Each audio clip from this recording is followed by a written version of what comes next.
भारत का आदमी कैंसर जांच कराता ही नहीं। अच्छा, कैंसर एक से दूसरे को फैल सकता है, टेस्ट होता है, अगर वो टेस्ट करा लेंगे तो पहले ही बता देगा कि इसके ब्रेस्ट में कैंसर होगा या नहीं। एक हीरो कैंसर एक से दूसरे को फैल सकता है, कैंसर कभियो नहीं फैलेगा एक से दूसरे में, कभियो नहीं फैलेगा एक से दूसरे। जूठा खाइए खाइए मत खाइए, कुछ उससे कुछ नहीं फैलेगा। आप समझ में गया? कैंसर नहीं फैलता, एक से दूसरे में नहीं फैलेगा। लेकिन गांव में अगर कोई सबसे ज्यादा अगर किसी बीमारी से डरता है तो किसे डरता है?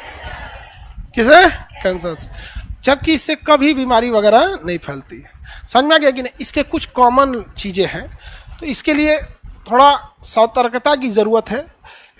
कैंसर में क्या होता है ना कि भारत का आदमी कैंसर जांच कराता ही नहीं है। अगर स्टेज 1, स्टेज 2 या फिर स्टेज 3 के एकदम पहले स्टेज में, स्टेज 3 के एकदम स्टार्टिंग में अगर कैंसर पता चल गया, आप ठीक हो जाएंगे। क्या हो जाएंगे? ठीक हो। बट आदमी कहने का मन से जो भी इंसान है वो कैंसर को तब पकड़ता है जब वो 4th स्टेज में जा चुका है। अब जब कैंसर 4th स्टेज में चला गया उसे कहते हैं मेटास्टेटिक्स कैंसर, मतलब पूरे शरीर में फैल गया। इसके कई रूप होते हैं, बोन कैंसर को अलग कहेंगे, स्किन कैंसर को अलग करेंगे। पुरुषों में एक कॉमन होता है प्रोस्टेट कैंसर और महिलाओं में एक कॉमन होता है breast cancer.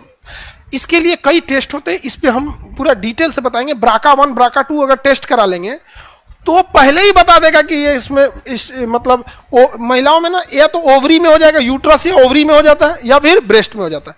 BRCA1 BRCA2 test होता है, अगर वो टेस्ट करा लेंगे तो पहले ही बता देगा कि इसके ब्रेस्ट में कैंसर होगा या नहीं होगा। 10 साल पहले ही बता देगा।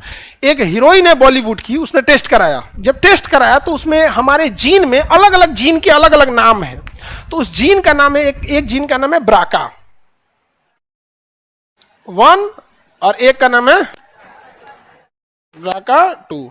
अब इसके स्पेलिंग डॉक्टर वाला लोग में पता नहीं कोई स्पेलिंग आगे पीछे ना, डॉक्टर दवाई के नाम का स्पेलिंग है अजीब उठ पटांग होता है, ऐसे ही होता है। ये टेस्ट अगर करा लेते हैं तो उसे पता चल जाता है पहले ही कि उसे ओवेरियन कैंसर या फिर ब्रेस्ट कैंसर हो सकता है कि नहीं।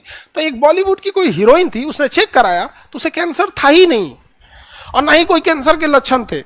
बट उसने अपने ब्लड टेस्ट से ये BRCA1 और BRCA2 नाम के जीन को डिटेक्ट कर लिया और यही जीन ससुरा ट्यूमर बना के कैंसर बना देते हैं। इसमें हाईली टेंडेंसी होती है इस सब टाइप के जीन में। इस टेस्ट से ये संभावना पता चल जाता है। बाकी आगे मेडिकल चीज क्या है वो डॉक्टर उसको बेटर समझेंगे। एक आप लोग एक लेमैन के हिसाब से बस इतना ही समझ सकते हैं ना कि हाँ, इससे उसने ना होने से पहले ब्रेस्ट ऑपरेशन करके सर्जरी से हटा दिया। ओवरी वगैरह भी अब पूरी डिटेल कोई अपना मेडिकल डिटेल तो देगा नहीं, लेकिन पहले ही उसे कैंसर था ही नहीं, बट उससे पहले ही हटा दिया। सोचिए कितने ज्यादा जागरूक हैं सब। समझ में आया? भारत में महिलाओं लोग में ब्रेस्ट कैंसर कॉमन है, तो एक मशीन आती है मेमोग्राफ, वो 2 साल पहले बता देती है। सोचिए कैंसर होने के 2 साल पहले कैल्सिफिकेशन से ही स्थिति में बताने लगता है कि आपको कैंसर हो सकता है या नहीं हो सकता है। कल्पना करो कि जब हम कहते हैं कि स्टेज 2 और स्टेज 1, अगर स्टेज 1 में है तो डॉक्टर कहता है कि मेरे हाथ में, हम ठीक कर देंगे। स्टेज 2 में है तो कहता है कि हम 90% लेते हैं, ठीक कर देंगे। सोचो अगर वो करा ले तो 2 साल पहले ही पता चल जाएगा। लेकिन हमारे यहाँ क्या होता है, डायग्नोसिस पे कोई ध्यान नहीं देता है, इलाज पे ध्यान देते हैं।